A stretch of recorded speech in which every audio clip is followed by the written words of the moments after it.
Good morning. Oh, hey, Jesse. Can we talk? Sure. If you don't already know this by now, Chance, I have very deep feelings for you. Well, yeah, I kind of knew something was up. But it's not fair to Ron. Ron? My husband. You see, he's the only man I've ever known. Ever since high school, I fantasized what it would be like to be away from him, to meet someone new, you know? No, but... Well, when I got jury duty, though, I thought it was the perfect opportunity. I thought you were the one. Jesse, you, But I know it's not meant to be. I love Ron. I know that now. Oh, good. So this has been a valuable... Besides, he knows about us. What do you mean? He's very suspicious. He found this. Oh, come on. It's needlepoint. Do I owe this guy a phone call? I mean, does he think we did something? I'm not sure. I couldn't really make sense of what he was saying. Chop, chop! Sorry.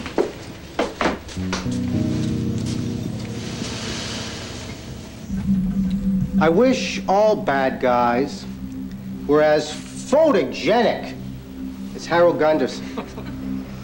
Make my job a lot easier. Your Honor, I don't want to belabor or draw out this process any longer than necessary.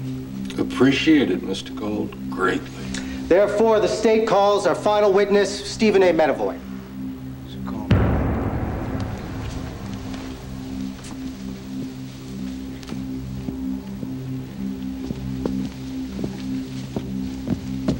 Please raise your right hand. Do you swear to tell the truth, the whole truth, and nothing but the truth? I do. Please be seated. Mr. Medavoy, did you take this photograph that appeared in the Daily Examiner? Yes, I did. Will you please tell the court what you saw and heard the morning you took this photograph? I was getting some coffee to go. Mr. Gunderson came in. He had a gun. He had a gun. His only mistake was to trust a man we will come to know as Mr. Booth. And how was his demeanor? Did he appear... Oh, yeah, he was stoned. I think he was mumbling his words. And what did he say? Well, he said...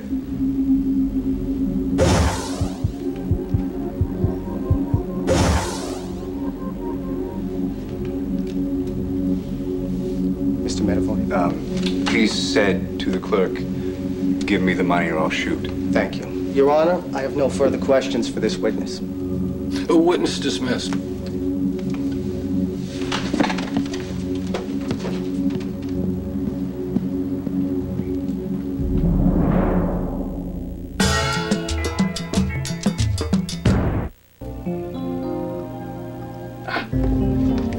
Okay. Here's the picture. What do you see? I see fire trucks. I see Medavoy's car. His car is blocked. How does he get there before the fire trucks? Chance, where's this going? The naked weed guy. The fire. And now this robbery. It's just a little too coincidental, don't you think? This from the king of coincidence. Michael Ryan didn't set that fire. Steve Medavoy did. You heard him yourself. He's addicted to the action. All right. How did he stage the naked weed trimmer? I don't know yet. But you're sure? This isn't some weird personal vendetta, is it? Because if you really believe what you're saying, you should be telling this to the cops. No. No cops. What time is it? 1:45. Oh. We're not finished, Chance. All right. I'll page Steve and have him come down to the office. No. He knows I'm onto him. Well, what do you want to do? Nothing. Right now, I gotta go convince a jury of my peers not to send some innocent loser to prison. Well, I'm no lawyer, but you can't tell the other jurors about this. It wasn't presented in court, and it's against the rules.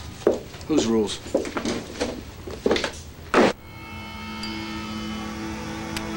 Six. 7. Lee, would you please stop that? 8. Guilty. Guilty? Guilty? This is just a preliminary vote. That's 11 guilty and 1 vote left. Get a sense of the room. I think we got a sense of the room. The guy's guilty. Not guilty. Who the hell said that? The facts of the case are pretty simple, aren't they? Fellow jurors, we have an innocent man on our hands, and I'm going to prove it to you. He's got the gun in his left hand. Did they ever establish he was left-handed? Guilty. Look at the way his arms bend. Anybody that's ever fired a weapon knows that's not the right way to do it. Listen, you, Mr. Smith and Wesson, are you gonna vote guilty or not? I mean, come on. You expect me to believe the story of some self-admitted crack addict? Being a loser's not a crime. Read the definition of robbery again. Taking the personal property from a person or their immediate presence by force or fear with the intent of permanently depriving the person of said property. See, now, I don't think that was Gunderson's intention. Oh, yeah, right. You believe someone named Booth paid him to scare the clerk. What are you, some kind of liberal? Maybe you're right. A man's future is at stake here.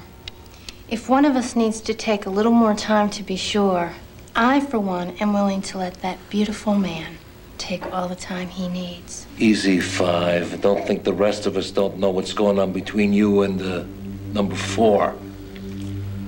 Juror number 1, let me borrow your glasses. Oh, please, call me Eunice. No, brother. What is it?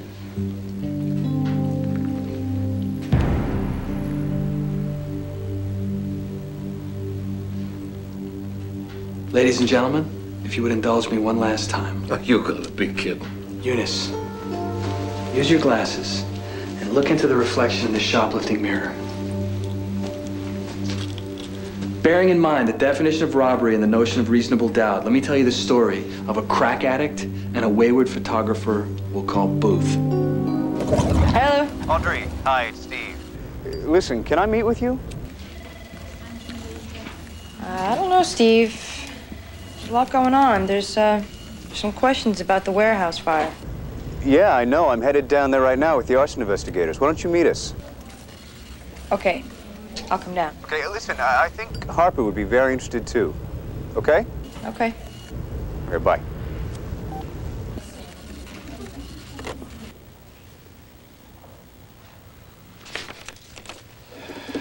God, I want to get in 9 holes before it gets dark. Did I tell you I got some new irons? Will you read the verdict, please?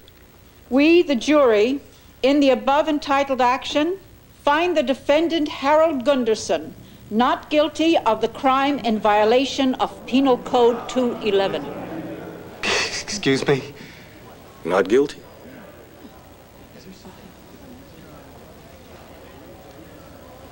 Court is adjourned.